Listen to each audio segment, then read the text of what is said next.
Hi, I'm Rachel. I'm Justin. This is the last week of our Dances Like a Story class. Today we started out with a continuation of what we're talking about with the washing machine. So we added in this other turn, rock and triple, step, step back into the washing machine. So this had a lot of the ideas we were talking about last week, especially with the leader continuing to move around the followers so that we can make the most of the followers' momentum. It goes rock and triple, I keep moving. Step, step, triple, and rock. So that rock step is something I'm like naturally flowing into because I've been turning, and then there's a rock step, and that's aided by the fact that Justin is walking around. Yeah. Then we moved on to a new move, which we would call a side pass, and it looked like this. Shoo-ah, 1, 2, 3, shaki-da, 4, 5, 6. shaki-da, rock 1, step, 2, 3, triple step, 5, triple step. 6. And this was an interesting move in and of itself, but then we also said that the first 4 beats of this are basically the same thing as a swing out, so we sort of compared and contrasted, and we did an exercise where we stopped on 4. 1, 2, 3, and 4. And we said, can you make this into a swing out? Can you connect with your partner? And a lot of you leaders were out here and you're like, ugh.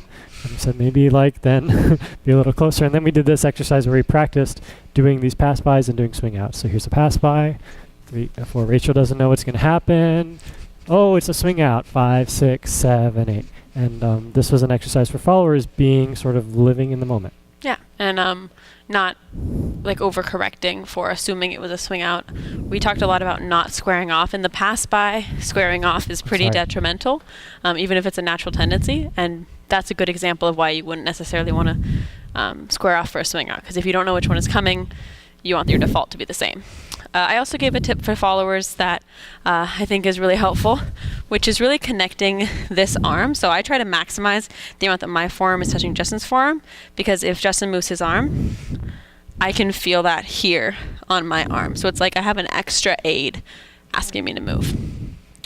The last thing we talked about was we went back to the musical structure. So we've been talking about phrasing this pretty much this whole month, trying to find the starts of phrases, the ends of phrases, listening to moods in the music and when things are changing. And so we talked about the AABA structure today. So if something happens, then the music does something that's the same. Then there's something different, and we go back to the same.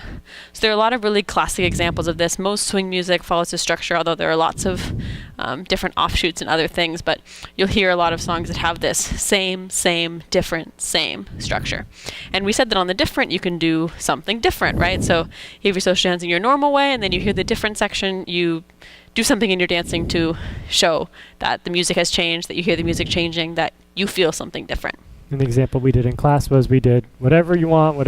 Then we all did the washing machine together. Then we went back and did whatever you want, and we thought that was fun anyway. Yeah. So hope you had fun this month, and thanks a lot.